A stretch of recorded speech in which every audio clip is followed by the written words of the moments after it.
Pemirsa, di kota yang padat seperti Jakarta, setiap celah yang kosong adalah harapan untuk menjadi ruang yang nyaman.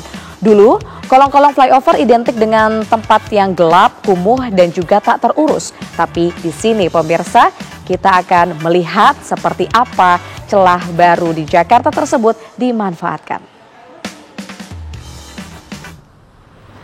Nah pemirsa, saya baru saja nyobain main skateboard di Sleepy Skate Park Jakarta Barat. Dimana dulunya siapa sangka tempat yang saya injak sekarang ini merupakan kolong jalan tol yang terbengkalai, gelap dan juga kumuh. Namun sekarang disulap menjadi ruang publik terbuka dan juga digunakan sebagai tempat untuk berolahraga. Tadi juga saya sudah nyoba skateboard ya. Nah ini juga sebagai langkah nyata dari Pemprov DKI Jakarta untuk memanfaatkan lahan terbengkalai dibuat dengan sedemikian rupa sehingga jadilah Taman Skatepark Sleepy ini. Nah tidak lupa juga Gubernur DKI Jakarta Pramono Anung tentunya menjadikan tempat saya berdiri ini sebagai role model untuk membangun 300 taman di ibu kota. Saya akan lanjut main dulu ya pemirsa.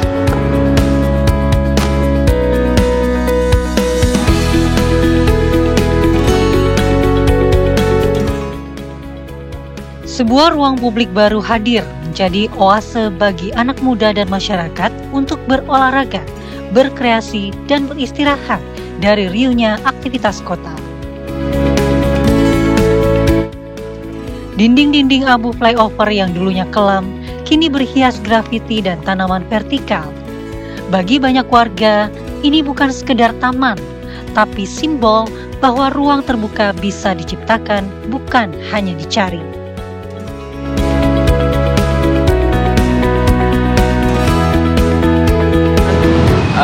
Bagus banget karena yang tadinya cuma flyover kosong, cuma tanaman-tanaman, sekarang menjadi bisa buat neduh, buat ojol juga, terus ya tertata rapi aja sih.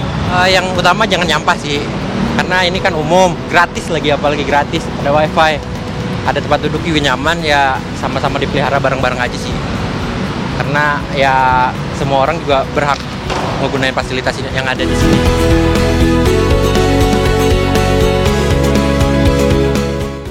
Harapan baru akan kenyamanan di tengah kota sedang diwujudkan. Sebuah ruang pelepas penat di tengah aktivitas monoton yang tengah dilakoni.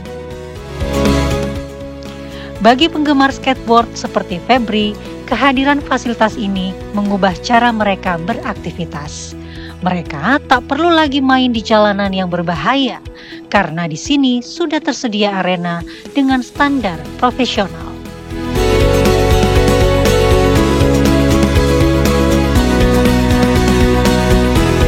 Pertama sih seneng, jadi untuk para skater itu nggak perlu main di jalanan. Pertama itu, kedua kebetulan jarak saya juga dekat, jadi bisa hampir setiap hari lah buat main. Terus juga fasilitasnya lengkap, proper juga, alat-alat yang di sini lengkap lah. Jadi buat kita belajar, buat kita ngulik itu lebih gampang lah.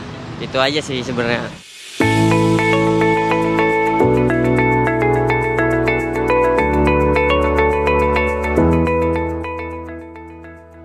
Siapa sangka sebidang tanah yang dahulu sama sekali kusut sekarang bertransformasi menjadi kawasan yang menyenangkan.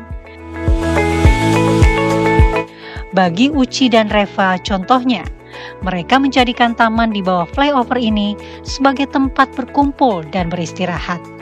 Ruang yang dulu dihindari kini jadi destinasi.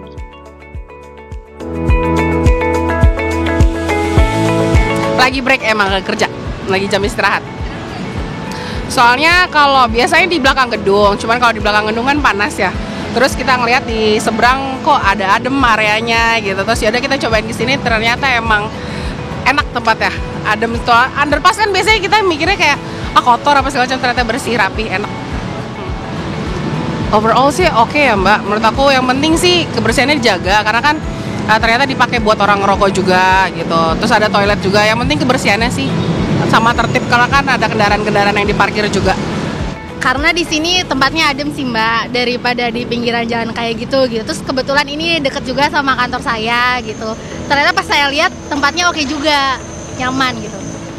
Mbak, ini Kalau menurut saya sih itu udah ide yang bagus ya Mbak, soalnya bisa dimanfaatin juga tempatnya kayak gini. Terus orang-orang kalau mau nongkrong juga bingung kemana, di sini enak juga buat ngerokok, buat ngemil-ngemil, terus gosip sama teman-teman kali gitu.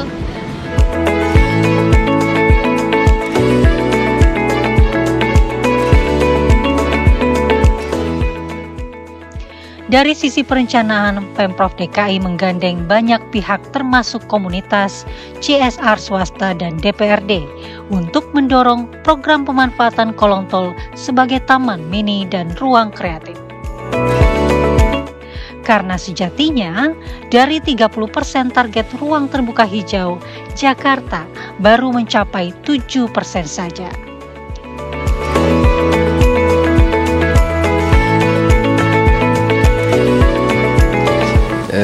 Pertama, DKI memang butuh ruang terbuka hijau yang harus memadai, dan sekarang ini kan baru kurang lebih 7% ya dari 30% yang seharusnya harus diadakan gitu ya. Artinya masih sangat jauh dari itu. Jadi kreativitas, inovasi untuk menghijaukan Jakarta itu memang harus didorong.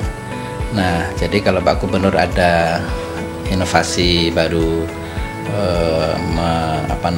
membangun tempat-tempat baru untuk penghijauan, itu saya kira apresiasi. Nah, tentu saja yang pas ya penggunaan anggarannya, dan juga kualitas pembangunan taman itu jangan sampai setahun sudah rusak, bahkan belum setahun sudah rusak, itu menyedihkan.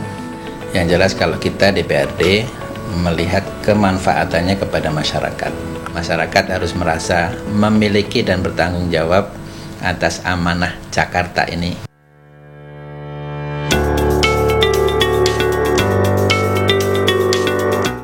Program 300 taman baru yang akan dibangun hingga 2026 ditargetkan tak hanya menambah ruang terbuka hijau, tapi juga membangun kebiasaan baru di kota, bahwa ruang publik adalah tempat untuk hidup bersama, bukan sekedar tempat singgah.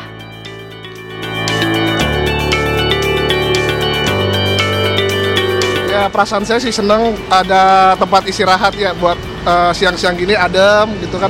Tempatnya bersih, terus juga terawat. Mungkin ada beberapa faktor aja sih yang kotor gitu, tapi so far so good lah, bagus. Untuk kedepannya mungkin di Jakarta lain mungkin lebih banyak kali begini Mbak. Wifi, iya, wifi sama toiletnya diperbanyak sih. Iya, udah itu cukup. Harapannya semoga di bawah jembatan-jembatan gini tuh banyak taman-taman kayak gini lah, agar tidak kumuh, tidak bau sih, biasanya banyak yang bau, tidak banyak homeless Mbak.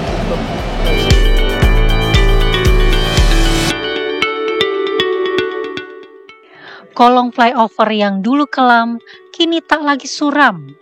Dia telah berubah menjadi tempat anak muda untuk berkreasi dan sebagai sarana warga untuk beristirahat melepas penat. Jakarta menuju pembelajaran baru, bahwa sebuah kota yang beradab adalah kota yang memberi tempat bagi warganya untuk bernafas dan berbagi. Dari Jakarta, Yulinda Tridewi, Senida Aditya, TV One mengabarkan.